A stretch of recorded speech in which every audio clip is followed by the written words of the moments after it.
എനിക്ക് രാവിലെ പോണം, രാവിലെ തന്നെ പോണം. ബിഗ് ബോസ് ഈ മത്സരത്തിൽ തുടരാൻ, ഈ ഗെയിം ഷോയിൽ തുടരാൻ മാനസികമായി ബുദ്ധിമുട്ടുണ്ട്. ഇനി എനിക്ക് തുടരാൻ പറ്റില്ല. ഞാൻ ഇനി ഒരു നിമിഷം ഇവിടെ നിൽക്കത്തില്ല.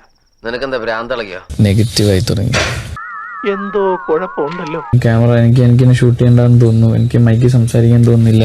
എന്തൊക്കെയോ പിച്ചും പേയി പറയുകയാണ്. മനസ്സിന്റെ ദണ്ണം, വിഷമം, മനപ്രയാസം, ഞാൻ എല്ലാം വിശദമായിട്ട് പറയാം.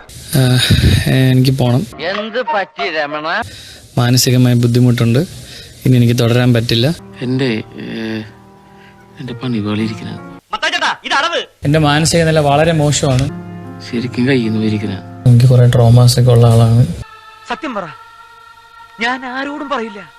നിനക്ക് വല്ല ഭ്രാന്തുണ്ടാ? അയ്യോ, എനിക്ക് പേടിയായി തുടങ്ങി. വീടും ഈ ക്യാമറയും എല്ലാം പേടിയായി തുടങ്ങി.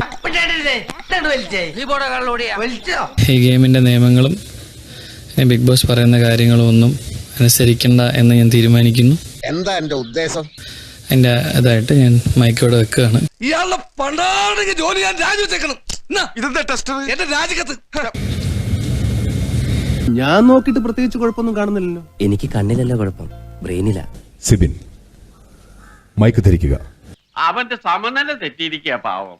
ഞാൻ വളരെ വീക്കാണ്. ഞാൻ ഇങ്ങനെ നിന്ന് സംസാരിക്കുന്നുവെങ്കിൽ ഞാൻ വളരെ വീക്കാണ്. ഭർത്താനം കണ്ട് അങ്ങനെ തോന്നണില്ലല്ലോ.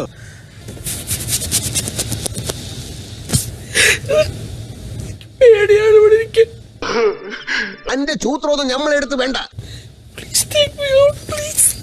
അവന്റെ അഭിനയമാണെങ്കിൽ അവനൊരു അവാർഡ് കൊടുക്കേണ്ടി വരും.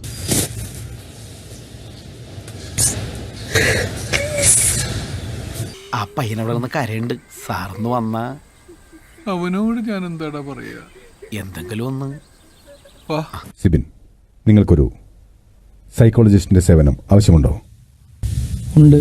എനിക്ക് ഹോസ്പിറ്റലിൽ കൊണ്ടുപോടാ. കരയാനൊന്നും പറ്റണില്ല.